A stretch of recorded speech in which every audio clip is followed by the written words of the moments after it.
आज टोक्यो में भारतीय राजनीति और कूटनीति के लिहाज से एक बेहद महत्वपूर्ण दिन रहा। ऑल पार्टी डेलीगेशन ने विभिन्न देशों के राजदूतों से मुलाकात कर कई अहम मुद्दों पर चर्चा की।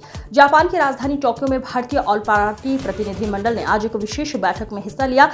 इस दौरान उन्होंने विभिन्न देशों के राजनयिकों से संवाद किया, जिसमें भारत की वैश्विक भूमिका, व्यापारिक साझेदारियां और क्षेत्रीय स्थिरता जैसे विषयों पर चर्चा हुई। बताया जा रहा है कि ये बैठक द्विपक्षीय संबंधों को मजबूत करने, भारत की विदेश नीति की स्पष्ट संदेश देने और वैश्विक सहयोग बढ़ाने की दिशा में एक सकारात्मक कदम साबित हो सकती है। टोक्यो से हुए इस संवाद से स्पष्ट होता है कि भारत वैश्विक राजनीति में सभी पक्षों की भागीदारी के साथ आगे बढ़ रहा है। अब ये देखना होगा कि इस कूटनीतिक पहल के क्या प्रभाव सामने आते हैं।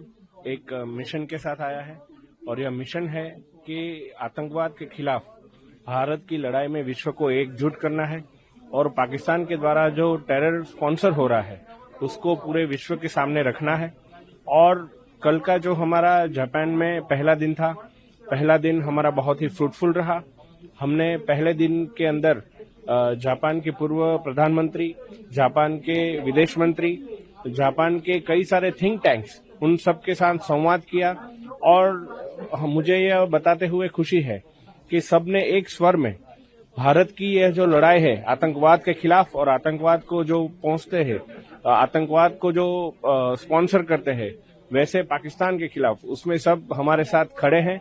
और उन्होंने बोला कि terrorism in any form it should not be tolerated, और वह भी जो हमारा जीरो टॉलरेंस का जो स्टैंड है उनके साथ खड़े हैं। आज सुबह हमने यहाँ पे जापान में स्थित कई सारे राजदूत, उनके साथ भी ब्रेकफास्ट मीटिंग किया। उसमें मैक्सिको, ग्रीस और सऊदी अरेबिया और ब्रिटिश एम्बेसी से भी कई सारे रिप्रेजेंटेटिव्स आए। वैसे 21 से ज्यादा कंट्रीज के रिप्रेजेंटेटिव्स एम्बेसी में से, उनके साथ हमने यह पूरा बात ब्रेकफास्ट मीटिंग में साझा किया और बहुत ही उनका अच्छा रिस्पांस और भारत को समर्थन इस आतंकवाद के खिलाफ की लड़ाई में मिल रहा है। आगे क्या रहेगा अभी आने वाले दिनों में, कंटिन्यू करना है, क्या फोकस है? माननीय प्रधानमंत्री श्री नरेंद्र मोदी जी ने इस जो डेलीगेशन है उनको एक मिशन के साथ भेजा है।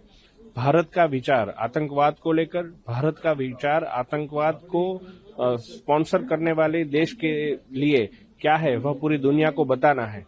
और सिंगापुर, मलेशिया, इंडोनेशिया और भी कई जगह पे जाने वाले हैं। सर, आपको डिफरेंस महसूस हो रहा है जिस तरीके से इंडिया की पॉलिसी रखा जा रहा है यहाँ पर और जिस तरीके से एक्सेप्टेंस मिल रही है उसको, कितना इम्पोर्टेंट लग रहा है इस विजिट का? यह विजिट एक बहुत ही महत्वपूर्ण विजिट है।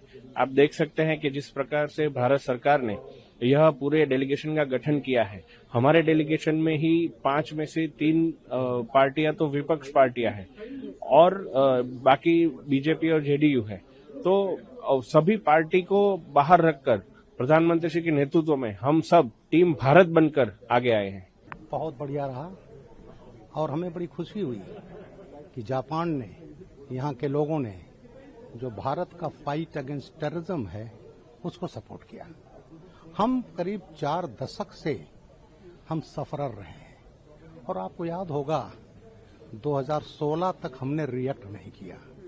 26/11/2008 अटैक हुआ, तब तो मैं यूपी का एडिशनल डायरेक्टर जनरल था। 170 लोग मारे गए, उसमें हमारे 2 IPS अफसर थे, हेमंत करकरे IGN, अशोक कामटे DIG।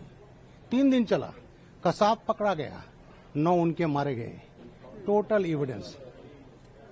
उसके बाद जब मोदी जी आते हैं 2014 में और जब इन्होंने 2016 में इन्होंने अटैक किया, उस समय हमने सर्जिकल स्ट्राइक किया, घुस करके मारा। हम लोग समझ रहे थे पाकिस्तान अब समझ जाएगा, फिर नहीं समझे। 2019 में इन्होंने हमारे घटनाएं की पूरी और उसके बाद फिर हमने बालाकोट किया, एयर स्ट्राइक किया। 19 से बाद हम समझ रहे थे शायद पाकिस्तान समझ जाए, लेकिन जो 22 अप्रैल को घटना हुई, पूछ करके, रिलीजन पूछ करके और महिलाओं को मारा। एक लेडी ने कहा मुझे भी मार दो, मेरे हस्बैंड को मार दिया। कहा नहीं, जाओ प्रधानमंत्री को संदेश देना। उसके बाद हम लोगों ने प्रिसाइज अटैक किया और प्रिसाइज अटैक करके हम सिविलियन नहीं मारे, केवल उनके जो वो थे टेररिस्ट इंफ्रास्ट्रक्चर उसको डिस्ट्रॉय किया। उसके बाद हम जानते थे पाकिस्तान रिटेलिएट करेगा, उन्होंने अटैक किया। तब हमने उनके बेसिस डिस्ट्रॉय किए। और ये हम पूरी दुनिया को बता रहे हैं, दुनिया समझ रही है कि हमने इस्केलेट नहीं किया, हमने सिविलियन उन्होंने हिट किया। उन्होंने तो एक दो घटनाएं नहीं हैं, डजन्स एंड डजन्स 4 डिकेड से। तो आज पूरी दुनिया समझ रही, आज भी यहाँ एम्बेसडर थे, सबने हमारी स्टैंड को अप्रिशिएट किया है कि हम जो है एक पीसफुल कंट्री हैं। लेकिन अगर उन्होंने अटैक किया तो ये नया भारत है, मोदी का भारत है। और हम अगर इन्होंने स्ट्राइक किया तो हम वो टेररिस्ट बेसेस को बर्बाद कर देंगे। और जो स्पॉन्सर